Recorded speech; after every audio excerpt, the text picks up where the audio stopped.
A veure, un moment, ja ho sé, tothom té molta feina, Hem de parlar del Barça, de la independència, de l'economia, de la feina, dels extraescolars dels nostres nens.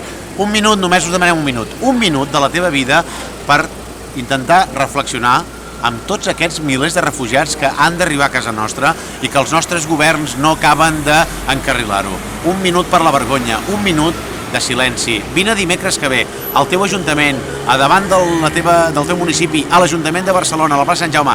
Un minut de vergonya. Pallassos Sense Fronteres només demanem que dediquis un minut de la teva vida a reflexionar i a intentar que els governs accelerin d'una vegada per totes que l'arribada d'aquests refugiats sigui una realitat i els puguem ajudar. Ho estan passant molt malament, fa molt de fred i no tenim temps a perdre. Per tant, para't un minut i vine amb nosaltres.